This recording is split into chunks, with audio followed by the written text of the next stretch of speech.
I'm Gene Bailey, and you are watching FlashPoint. Are you ready? It's Tuesday night. Come on, you guys. It's FlashPoint. We're glad you're with us. And I've got a few people here in the room. Well, they're not really in the room, but they're live via internet. Please welcome Luke Ball, Rick Green, and Pastor Hank Kunneman. Welcome, gentlemen, to the show tonight. Glad you're here. And Luke, you're sporting a new sweatshirt. I am. I got this from Joseph A. Bank, and it was the least dressy thing that they could possibly give me. Well, there you go. All right.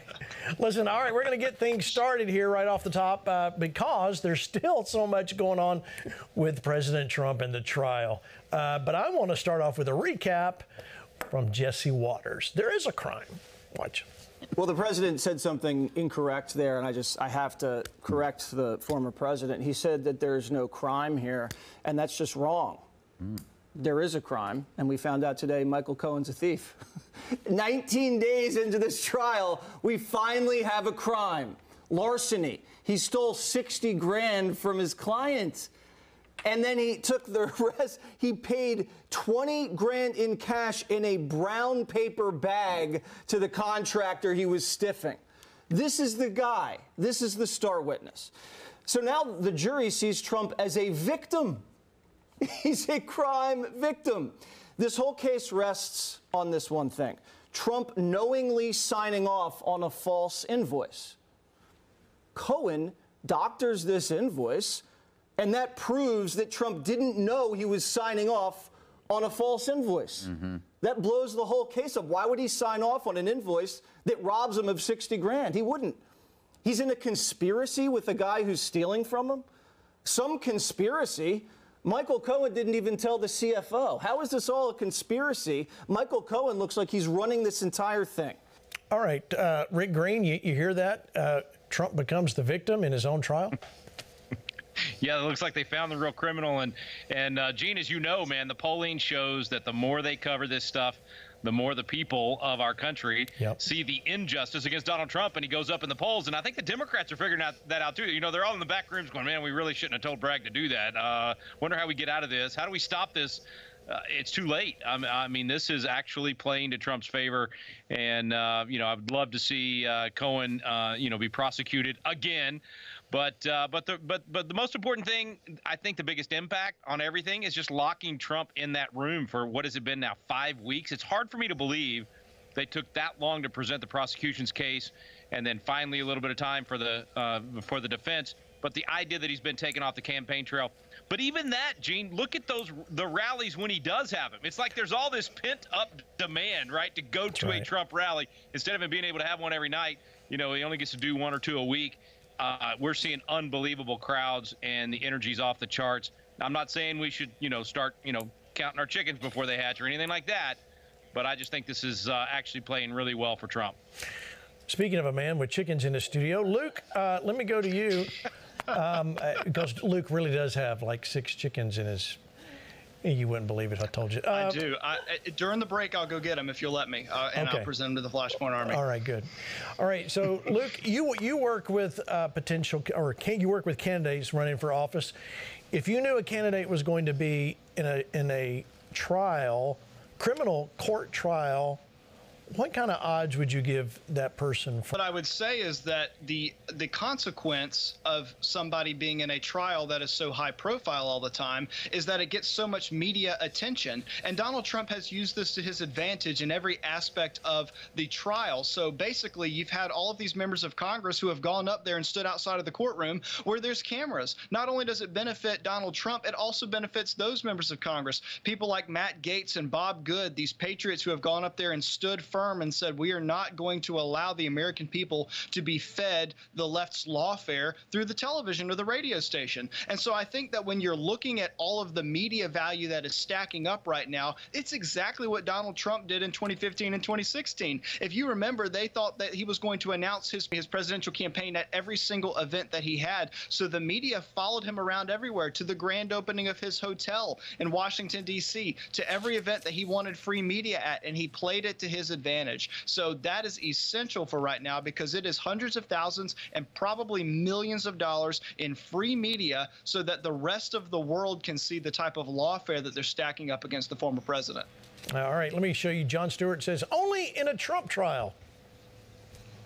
And Michael Cohen admitted on the stand today he stole money from the Trump organization. Only in a Donald Trump trial would the star witness be the one who ends up going to jail. All right, Pastor Hank Kunneman, you hear that? It really is bizarre, the times that we're living in. I mean, without getting into the spiritual aspect of it, but I mean, you're looking at a television set where the candidate with all of the momentum behind him is in court, and he can't talk about it. Yet, when he does have a rally, he has over 100,000 people there. Yet he's only shooting up in the ranks. Seems to me that's a really good use of campaign funds. Just let everybody else pay for it. Yeah, by the way, I did like the way that guy did his at the previous clip. And Gene, I'm going to start doing that. I just like that. Anyway, you know, one of the things that we have to look at in this whole thing, you know, have you ever ran into those people who they say, you have to look at, is there something of divinity, something of God's intervention that's happened with President Trump? We must not forget he was the same candidate back in 2016 when he was up against 16 others. He wound up winning and becoming president. And look at what happened in 2020 and how they kept trying to bring the fake Russia collusion dossier. All the list continues to go on and on and on and on. But this man, President Trump, continues to come out of this. Why? Is it because he's got great luck? No, it's because God has raised this man up for such a time as this to represent we the people. And I think of that scripture, Pastor Gene, in the book of Exodus. It says that the more they afflicted Israel, the more the numbers grew. And this is exactly what is happening with President Trump and really the movement of we the people. It's just growing and growing and growing. And the more they afflict him, the more they try to do this. Remember what God said. It's going to fall like feathers, and they'll have no weight. And it's going to backfire on those, and those who indict, they themselves, God said, would be indicted. You watch what begins to happen as this plays out. Jonathan Turley posts this. I'm out of the courtroom. It was quite a morning to have someone admit to stealing money from his client and then confirm it. He wants to run in Congress. It'd be a novel campaign. People usually wait to get into Congress before they commit major felonies.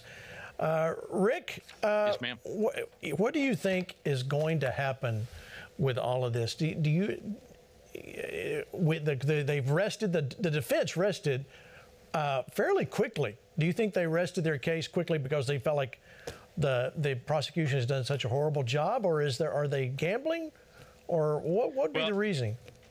Yeah, I think part of it is they want Trump to be able to get out on the campaign trail. This can only, be to his advantage for so long, right? At some point, it's just too long. Of course, Gene, I kind of regretting what I said earlier. I made such a big deal out of the big rallies.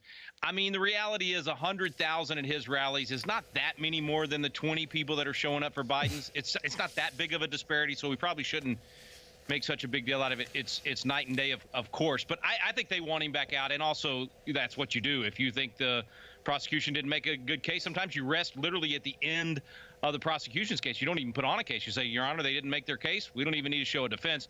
So, probably a lot of that going into it. But I think most importantly, Trump is chomping at the bit. I mean, he is tired of sitting in that courtroom, and he wants to get out. So he's probably telling them, let's do our part quick and get out of here. Yeah, I'm sure he is. By the way, Gene. Yes. Don't forget the other headline. You're probably going to get to this later, but it's not just this trial. It's all the other trials as well. I cannot believe they authorized deadly force for being able to go in at Mar-a-Lago. And y'all may have talked about this last night. I apologize. I didn't get to see it. But, I mean, they're doing anything and everything they can to take this guy out. And it just continues to be despicable. And I think, as Hank said, it's all going to come back on them. And it's going to fall like feathers, no doubt. Yeah, it hasn't worked. All right, let me show you what Alan Dershowitz had to say about the judge. Watch. I want to get your take on this because you were in that courtroom. In fact, I believe you had a front row seat. Tell us everything that went down yesterday and what you witnessed specifically. I have to tell you, I've been in courtrooms for 60 years. I've never seen a spectacle like that. The judge absolutely imploded. He absolutely blew up when Costello dared to raise an eyebrow about some of his rulings. I raised my eyebrows. My eyes rolled. I stared him down. I've never heard so many erroneous rulings in such a brief period of time. And then you know, Cohen passed right by me. He brushed his leg next to mine. I was so close to him. Again, I've rarely seen so many lies. He swears under oath that he would not have accepted a pardon. He wouldn't have accepted a pardon. He had already told Costello he would do anything to avoid going to prison. Lie, cheat, steal, do anything, but he wouldn't have accepted a pardon from Donald Trump. That was such a clear lie. And then the judge refuses to grant the motion saying, well, you know, if Cohen lied, you got 12 New Yorkers here. 12 New Yorkers will see through the lies. Not if the 12 New Yorkers desperately want to make sure that Trump doesn't run for president, doesn't become president. All right, doesn't become president. Luke, you hear this. You know, it does make you wonder, is the judge just going to ramrod this and try and get a conviction anyway? What do you think?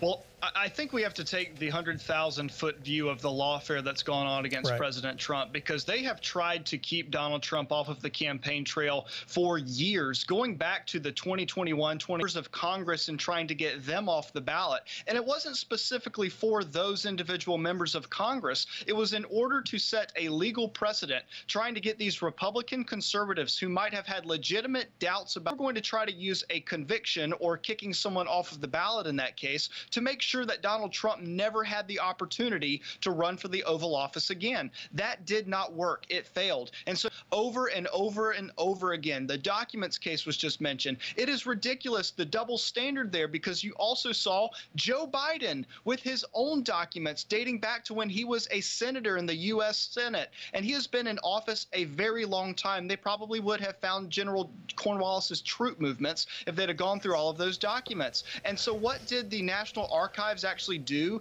in order to try and make sure they had documents all back from presidents? They issued a casting call and said, check between your couch cushions and make sure you don't have any classified documents to all former presidents. But what did they do to Donald Trump? They kicked down the front door of Mar-a-Lago. They would have done it if he'd had a library book checked out for too long. It's happening there. It's happening with Fani Willis in Georgia. It's happening up and down the East Coast. They want him off the campaign trail. They don't want him at all within the scope of the White House. And I want the guy in office that the swamp detests and is doing everything within their power to keep out of Washington. I want that guy in the White House. Yeah, I agree.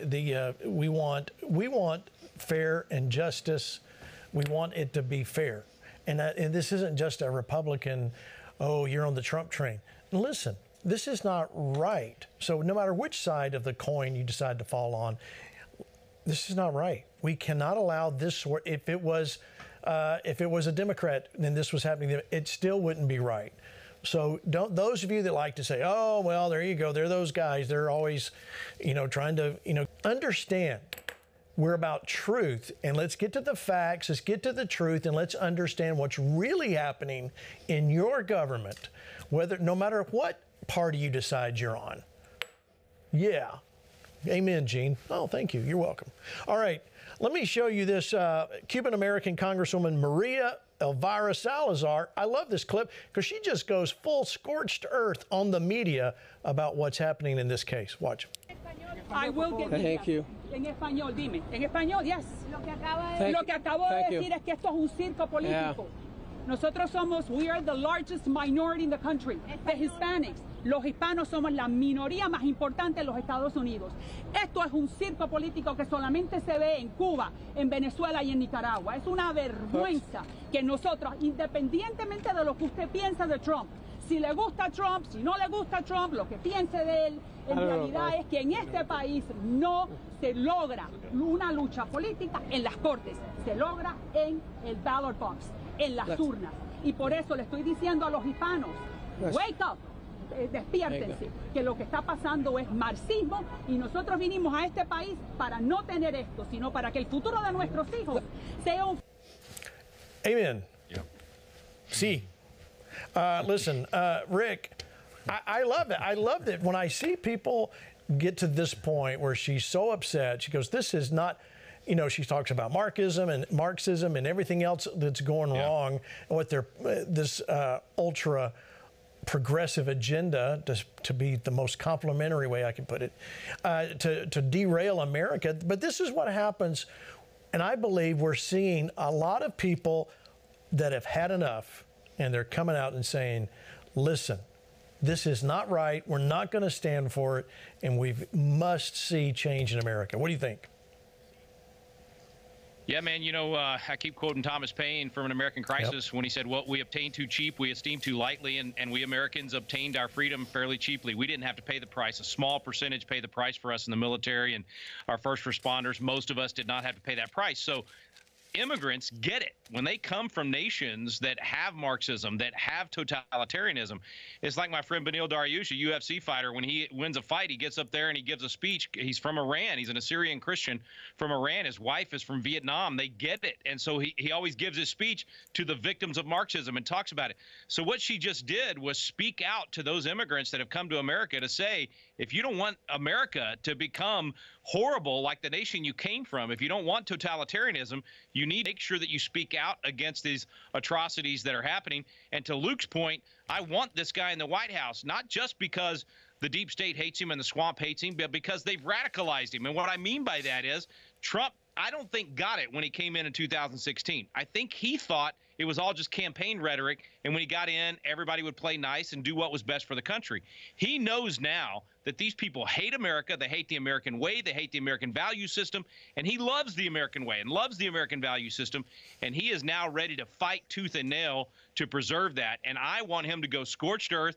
I want him to wipe out all of these attorneys at the DOJ that have been destroying people's lives. I want him to wipe out the FBI and start over with both of them and do the things that are necessary to save our country. So everything they're doing to him, all the evil that they intend, I believe God's going to turn it to good, because it's going to make this man do the things that are necessary in his second term. All right, Pastor Hank, I saw your hand. Listen, do you agree with what Rick's saying here? I mean, we're going to have to get vocal about this. Yeah, well, and you know what ultimately brought the walls of Jericho down? Obviously, there was a moment they had to be silent, but it was their shout. It was the raising of their voice that released something against walls that looked impenetrable. Look, our nation right now, it looks like no good could come out of it. We've got to, just like at the walls of Jericho, continue to walk, continue to have action, movement, but keep our voices lifted. And you know what I love about that lady that we just watched? She represents we the people that have had enough. And what the liberals don't realize is this has caused a movement of a righteous rebellion that is going to take our country back. But Pastor Gene, I really feel prompted, and I'll make it very quick. April 16th of 2023, I think we've shared this on FlashPoint. Listen what God said about all of this. He said, I will bring vindication as I've promised, and those who seek to indict will be indicted themselves. And as quickly as things arise, they'll fall apart, for they will see it as feathers. They will fall apart and have no weight. I will blow upon it, says the living God. And if that is not enough, they'll say, now we'll look to frame and to say you've entered. Says, go ahead and frame your accusations, your indictments, but you've left me out of the picture. It shall be that those who seek to do this, it shall be unveiled, and they themselves will be exposed for the world to see. That's what you just saw with Michael Cohen. I believe that judge who's acting unjust, God factor is involved with President Trump, because he represents us who are praying and who are standing for the very things that invoke the blessing of God upon a country. So we've got to continue to raise our voice and continue to stand and pray, and we will see the salvation of our God for our country. Amen. Of course, MSNBC doesn't agree with that. Let's see what they're saying about the dangers. Now watch this clip with open ears. And I'm going to go to you, Luke, out of this, about James Comey and the dangers of Donald Trump. What are the principal points of danger within the Justice Department if there's another Trump presidency, given his nature, given what you know about him? He is a threat to the rule of law in America. To me, that's what policy differences is about. What kind of country are we going to be? If he has the ability, smarter than he was last time to use the power of the Department of Justice and the FBI to target his enemies especially, the rule of law in America will change in a way we haven't seen in our lifetime. When you say target his enemies, how would he do that? Well, I think the first thing he would do is he would express it in his first term as a wish. I want people to go after so-and-so. I want people to go after Andrew McCabe, the former deputy director of the FBI. In his second term, he would go a step further, I'm highly confident, and say, I want him criminally investigated. And he was close to the bottom of the barrel in his appointees last time. He'll be at the very bottom. And those are the people who carry out that order. Luke, isn't that what the other side's been doing? So I'll tell you why that's dangerous. The Democrats and the left will come out and they won't pivot this as a free choice in America. They will say this is literally a choice between democracy and being able to have basically anarchy in our nation. Those are the two options that they give, and it is not a legitimate ultimatum. They're saying we'll lose our republic. So if they can institutionalize that in their minds, they can then justify anything that they want to do with their lawfare, with their politics, with their prosecutions, anything. And to hear that coming from the former director of the FBI is particularly stunning, because Comey was very popular among the headquarters in Washington, D.C., institutionalized in the J. Edgar Hoover building. So when they're listening to this, they're thinking about it and mulling it over. So don't be surprised if maybe in the near future we see other people like Peter Strzok and Lisa Page, the ones who are texting back one another and saying, don't worry, we will stop him. We will stop Donald Trump. Because in their minds, they've justified that they are the only arbiters of this republic. They'll say democracy, our constitutional republic. They are the only ones that are standing between the remainder of the United States and it falling off of a cliff. And that is an invalid thought process, and it is not aligned with the Constitution. It is not aligned with the mission of the FBI, because far too often the Department of Justice and the FBI get involved in politics. Comey himself did the exact same thing. We can go through the memos and the leaks and interacting with the press and reporters like the Inspector General found a few years ago. We would be here all night long. We have to understand and recognize that the weaponization of our legal system and the Department of Justice is going to go against Republicans if we don't actually stand up and try to stop it, with leaders like Donald Trump and others up and down the ballot who are going to say this is not the role that our judicial system is to play in the United States. Our role is to ensure that we actually follow through on enforcing the Constitution and the rule of law and take off the political blinders that have blinded the DOJ for so long. It's a big job, but we're going to have to do it. All right, let me show you. We've talked about this earlier. I want to show you. Let's first off, let's go back. Let's go back in time to right after Merrick Garland comments on the Mar-a-Lago raid. Listen to what he said. There are, however, certain points I want you to know. First, I personally approved the decision to seek a search warrant in this matter. Second, the department does not take such a decision lightly. All right. If they don't take it lightly, in fact, it's far worse than any of us knew until today. You've heard it talk. Let me show you this. Julie Kelly posts this. FBI authorized the use of deadly force on Mar-a-Lago. Now, you can see that highlighted section says, regarding use of deadly force, which state, for example, law enforcement officers of the Department of Justice may use deadly force when necessary. Now, this was against, it goes on to take against Donald Trump, the Secret Service, and anybody there. They had the authority to do this, Rick. This is crazy. How in the world were they really expecting some sort of response? Man, this is why, and I misspoke earlier when I said he needs to rebuild those two organizations, the DOJ and the FBI. I'm for getting rid of the FBI. Look, guys, we did fine without the FBI up until the early 1900s, and really it became necessary to have an FBI because of the over-criminalization through federal laws, creating all these new federal laws doing things that only the states should be doing. So, I mean, everything you're talking about, Gene, just highlights for the country why the FBI needs to just be gone. We need to get back to letting the states handle law enforcement. They can do cooperatives. They can work together. Sure. The only federal law enforcement agency should be the Border Patrol, and the feds should get out of the rest of it. It's It's been politicized, and it's too hard to hold them accountable. You know, everything that Luke said about the DOJ is so true. Everything about the FBI is so true. I just don't think you can fix that with the president or from within the swamp. We need to get rid of them completely. The fact that they would do this to Donald Trump tells you they'll do it to other people. They're certainly doing it to people like, not as big as Donald Trump. In other words, they do it to people like us because they can get away with it. We don't have this big of a platform. Or Mark Houck, the pro-life, the activist, or all the other people that they've done this to from January 6th. So it's so bad that I've given up on them. And I used to be an FBI fan. I used to talk about them as the good guys. That all changed 3 years ago. They've been weaponized and politicized, and they need to be gone. All right, let me read you this tweet because it gets deeper. So I want you to understand, of course, take off your Trump glasses, take off all that, and understand this is what we're looking at. It's happening within the FBI. I've not said this before because I have good friends who rank and file patriots of the FBI. I always believed it could be reformed. No more. I don't see a way forward in America without totally dismantling the FBI and starting anew. The FBI, listen to this, was prepared to engage with lethal force for Trump, a former U.S. president, his family, the Secret Service, just to make it look like he was dangerous. Democrat or Republican, I don't care. This should serve as a wake-up call to everyone in America. It's not okay, nor will it ever be. It's enough, Pastor Hank. It's enough. Your thoughts? You know, I think the double standard is what is really disconcerting, and that's the thing that we've got to look at.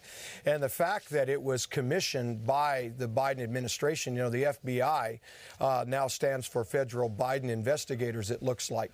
But if you notice something, and I don't know if the viewers noticed this, even last night when they were talking about it on the Morning Joe show, you know, he was talking about all this stuff regarding Trump.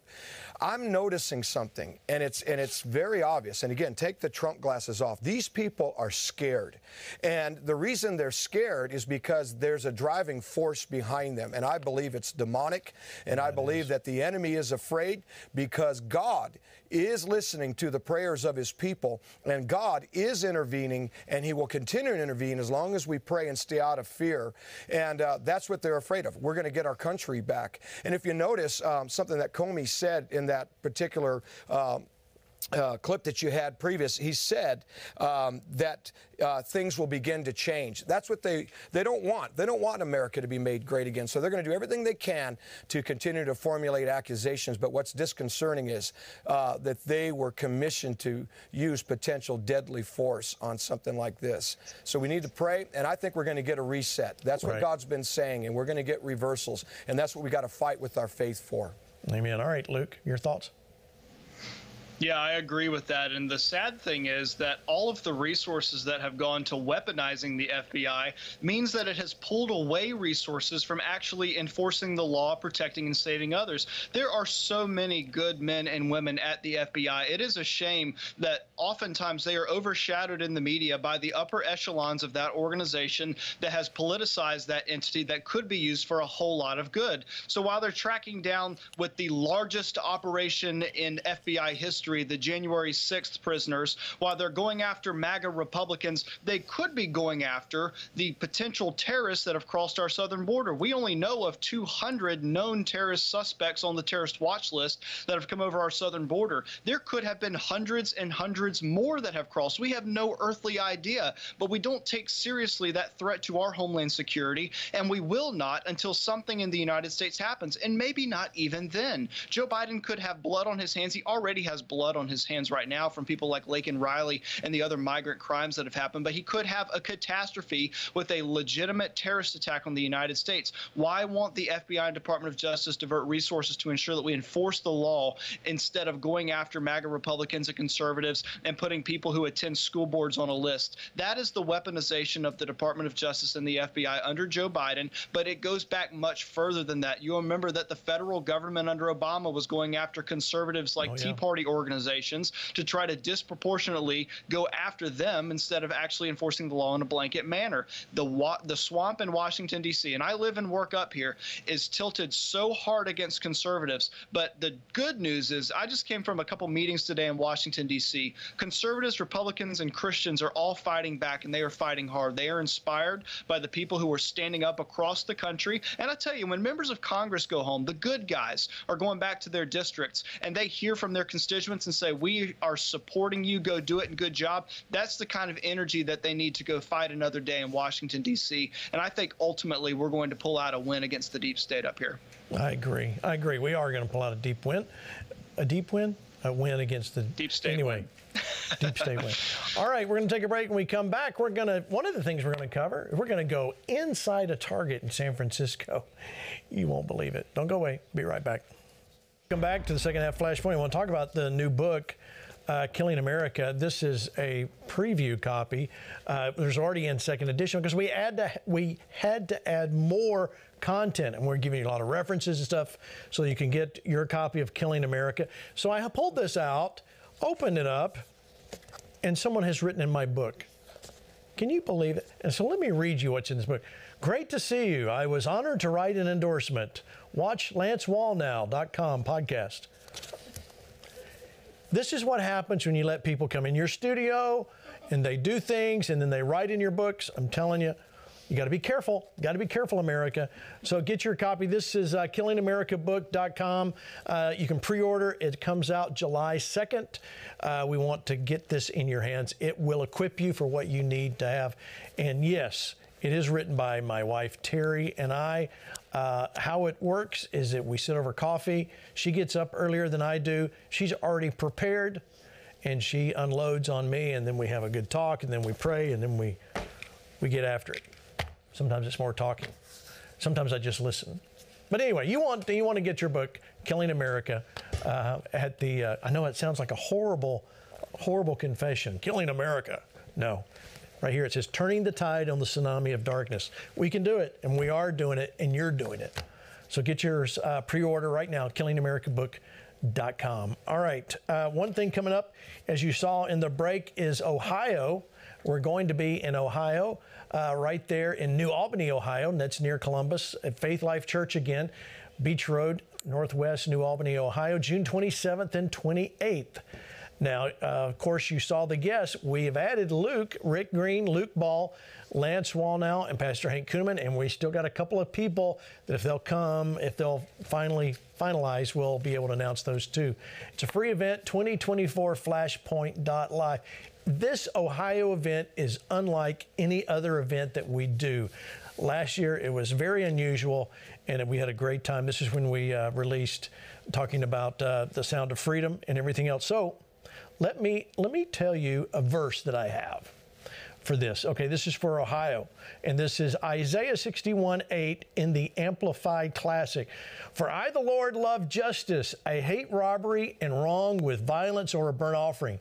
And I will faithfully give them their recompense in truth. And I'll make an everlasting covenant or league with them. That's you and I. We're going to have an everlasting covenant. God doesn't like it any more than anybody else. We are going to see things change in America. So join us in Ohio. You want to go to 2024 flashpoint.live. Luke, are you excited to go to the big tent in Ohio? I'm thrilled about it, and so is Petrie. There he is. My little chicken friend right here. He won't be, or she won't be in Ohio, but I'll be in Ohio. And while this bird may give a better speech than I give, I'm excited to give a flash talk and be on stage with some great folks. We've got 6 of these little baby chicks, and we are going to raise them because we are doomsday preppers. And we're going to have some eggs. So we'll ship you some eggs. I'll put it in a manila envelope for you and send it to your house. That. And yeah, absolutely. I'm waiting for some sound. Is it real? It is real. Come on, you were just talking a second ago. Squeeze him until he talks. No, I'm not gonna. She's fallen asleep because I'm. Oh, there we go. We got one. There we got one. Chirp, chirp. Okay, thanks. Yeah. All right. This is the biggest. This is a bigger star than Rick Green. It is. What do you think, Rick? I'm thoroughly impressed that Luke knows whether or not it's a guy or a girl, because sexing chickens is not easy. That's a skill. Let me rephrase that. The Tractor Supply employee working minimum wage over in Leesburg, Virginia, told me these were all females. So if they're not, we're sending the roosters to you, Rick Green. All right, there you go. Bring it on. Hey, now, Gene, I've been thinking, though, about what you said a while ago with your book. Yes. And I know your security team. You got a first-class security team. So I think the only thing that could have happened here is either Terry sold you out or Hank sold you out and let Lance into the studio somehow. I'm just saying, there's no other way. that Lance pulled that off, because your security team would not have let him get by. Yeah, it's kind of a sad day. My book has been defaced. All right, our book has been definitely defaced. defaced it when you wrote it, Gene. Yeah. All right, so Pastor Hank, you're going to be in Ohio. I'm chickening what do you think? out of all. Well, I'm chickening out of this conversation. I'm sensing these foul spirits. Anyway, hey, listen. Well played. Last year, you've been holding that this whole time. You've been waiting, it, Pastor Gene. I know. I've been waiting. Well, I'm looking forward to Ohio for a couple reasons. Number one, last year Jesus showed up. Remember Jim Caviezel, the guy, the Passion of the Christ? This year I'm expecting the Holy Spirit.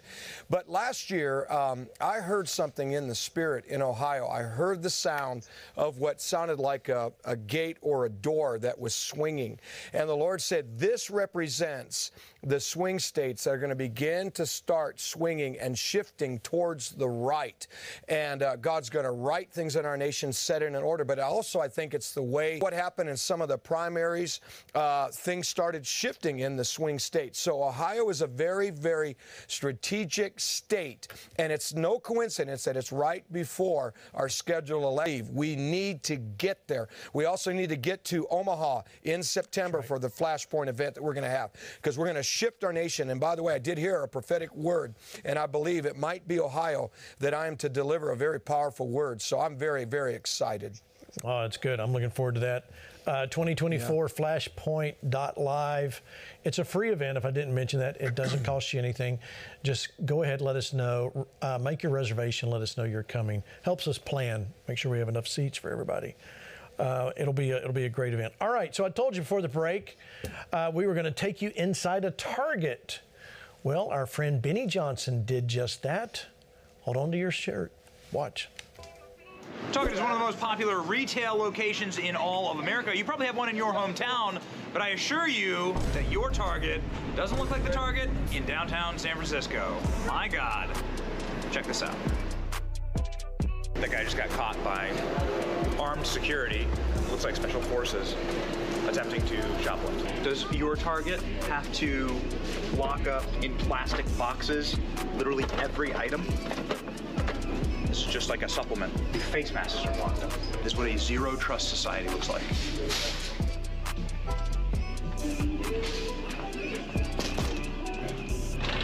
Every piece of clothing has an alarm on. All of it is tagged. Every dress shirt, tagged alarm. Every single pair of shoe. Men's underwear, behind the plastic. No test driving these bikes. Get ready, America. Coming to a Target near you. Okay, Rick, you see that? I mean, the one that was funniest to me is the face masks are behind plastic, glass there. What does this say to you? When I mean, now what happened to San Francisco and Target being open and let's don't prosecute anybody and we all love everybody and all that? Whatever happened to all that? But they got everything's behind glass. Well, my first thought was the bicycle, because I have to admit that I have in Walmart's, not Target's, but Walmart's ridden the bicycle around the aisles just for fun. I guess you can't do that at Target. We were in not in San Francisco, but somewhere outside of LA. I can't remember which suburb it was. And Kara was trying to get something at a Walgreens, and it was the same way. I'm talking like fingernail clippers were locked up. $2 items locked up, just like Benny was just showing.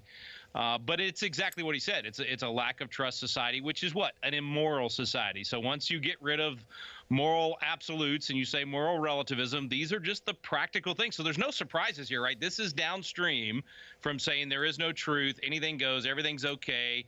And, if anybody commits a crime, well, it's not really their fault. And up to $900, we're not even going to prosecute. I mean, all the things that have been done, this is exactly where it leads. And this will spread, Gene, all across the nation. Yeah. If moral relativism spreads across the nation, this kind of thing spreads across the nation, which is why, as you said just a few minutes ago, it's not about Trump. It's not about the Republican Party or Democrat Party. It's about truth. It's about the values, about the principles, because it has a real effect on how we live, how we shop, how we do business together.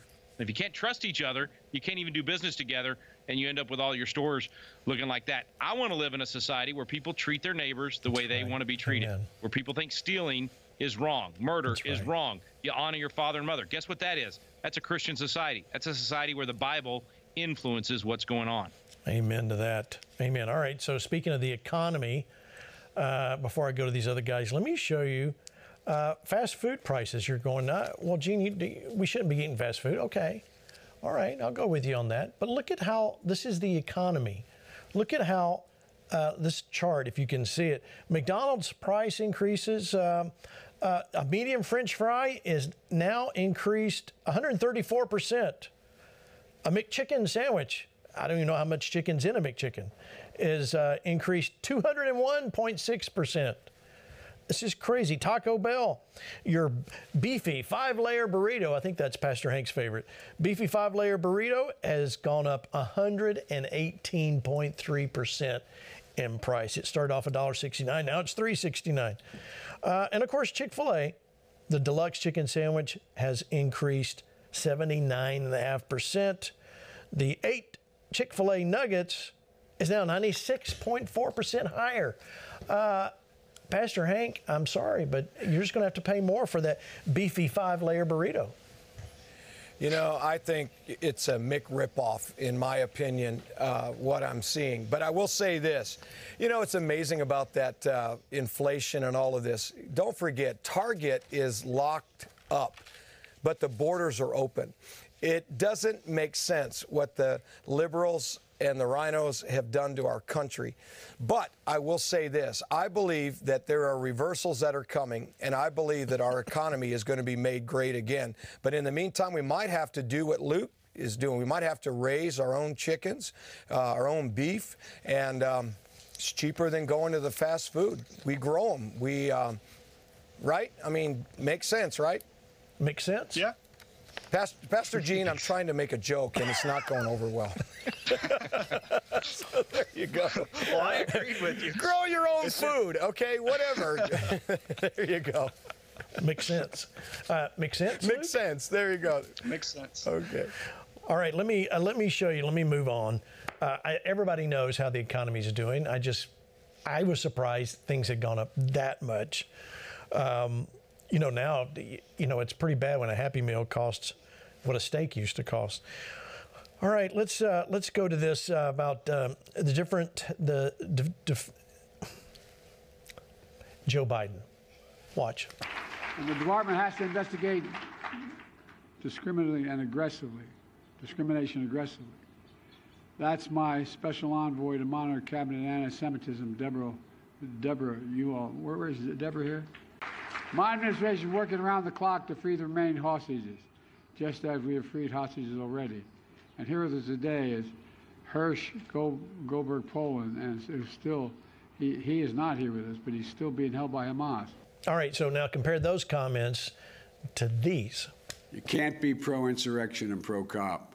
You can't be pro-insurrection and pro-democracy. You can't be pro-insurrection and pro-American. Donald Trump lacked the courage to act. The brave women and men in blue all across this nation should never forget that. Who is that, Luke? It's a guy who has 2 final brain cells tripping over one another to try to formulate a sentence. But it's unfortunate, right? That's the leader of the free world. That is our president of the United States right now. And I'll just say this, too.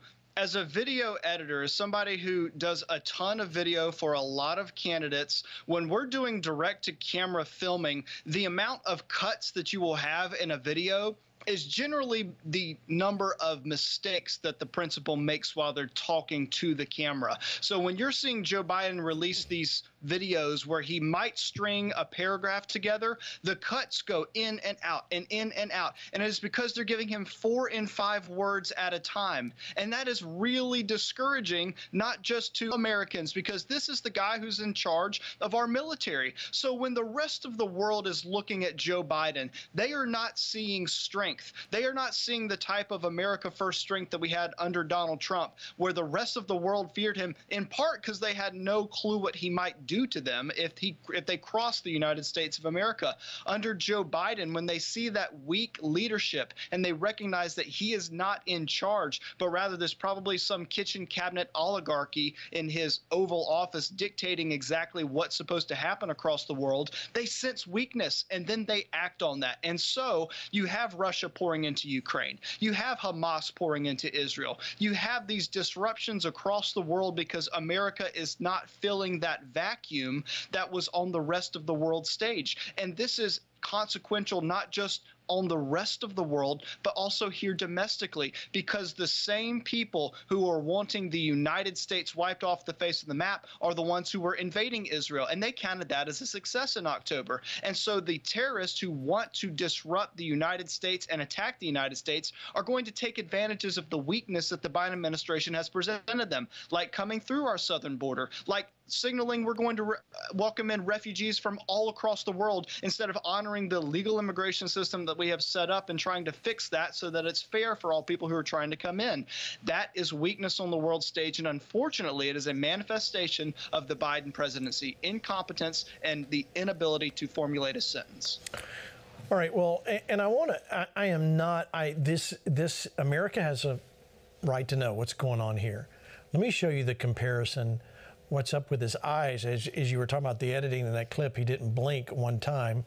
Here he is, in one clip, and 24 hours later, he's standing there with his eyes, plastered open. Did not blink one time in the whole video. When you see this, Rick, I'm not picking on Joe Biden. I'm really not. And this has nothing to do with his age, because I don't think age has anything to do with it, but it does have something to do with his cognitive ability. And as Americans and as the leader of the free world, we do have a right to stand up and say, excuse me, I think there's a problem here. Yeah. Yeah, and I would say it does have something to do with his age, and not every 80-year-old is as incompetent and obviously aging like he is. Let's just be blunt about it. This happens to most people when they're 80, and then there are others. I got a board member at Patriot Academy that's 81, and he's like a 50-year-old. Donald Trump is going to be 80 in 2 more years, and he's like a 50-year-old. So age can be the major factor. But, Gene, listen, I used to laugh at people that would think like this, but I have a hard time believing that's even the same guy. I don't know if he's just – maybe it's not the same guy because he's on drugs. They've got him really drugged up and tanked full of something to get him out there to where he can give a speech, or it's literally someone else. I'm at this point where I know the technology's there to make that possible, and I wonder – these people are willing to kill fellow Americans. They're willing to do things that we used to think our government would not do. They're willing to do what they've done to the J6 defendants. They're willing. I'm just at this point where I'll just about believe anything is possible. And that looks like 2 different people to me. I don't know if it is or not. It's certainly 2 different psyches based on drug influence, if it is the same person. But I just keep coming back to it, man. Can't be the nominee after August. They're going to figure that out, and this debate in June is the big test, and we'll see if they can drug him up enough to get through the debate with Donald Trump. It's going to be interesting for sure. What do you think, Pastor Hank?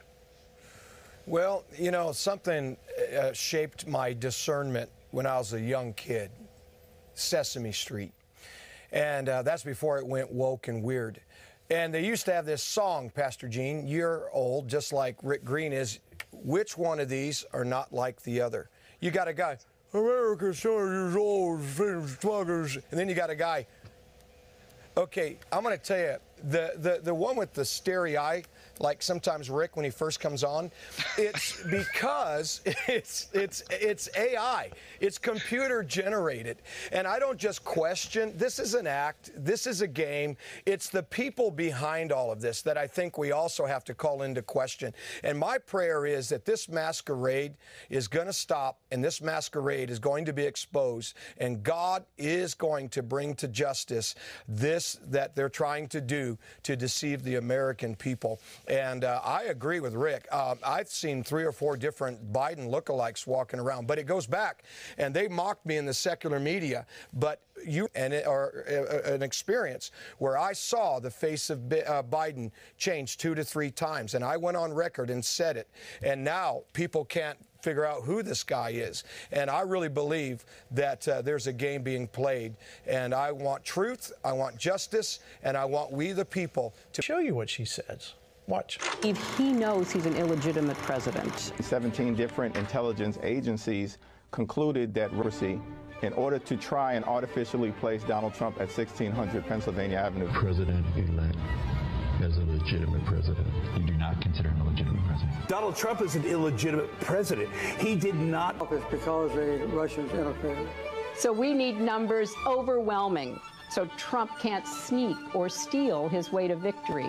I think the question is whether outside the legitimacy of his win. First, it was with respect to Russian interference, and now with respect to the FBI, we see that Jim Comey's actions are sufficiently questionable that the internal watchdog at DOJ thinks that they merit an independent review. You can run the best campaign, you can even become the nominee, and you can have the that we're waiting to be heard. He knows that there were a bunch of different reasons why the election. I'll give you first shot. Well, the one that jumped out at me there, Gene, was, and I don't even know who it was that said it in that mashup there, but was the outside influences. Well, think about it. The outside influences this time have been the ones to come across the border. We're seeing now as high as 28 side influence. They're going to do it from the inside. They're going to influence the election from the inside, but they certainly aren't citizens, and therefore they're an outside force. But back to what we were saying about even Biden right now. I mean, just look at the difference. Donald Trump can stand up there in front of 100,000 people and just riff for 2 hours, 3 hours. He can go, and Joe Biden, as Luke was saying, probably can't do 5 or 6 words at a time, and they're having to mash it up for him. I mean, that's the difference between the competence or lack of competence of who would be in the White House if he remains to be the nominee. So huge difference for people to really be thinking about. Luke, when you saw in that clip, of course, Russia it was all Russia. It was Russia. Even President Jimmy Carter jumped on the bandwagon with that. What does that say to you about all of the Democrat input that they're speaking of? Well, it's amazing because I remember back when they were certified in 2016 or 2017, I believe it was in January with the new Congress, and Maxine Waters was standing on the floor of the House of Representatives saying, is there one United States senator who will sign this piece of paper?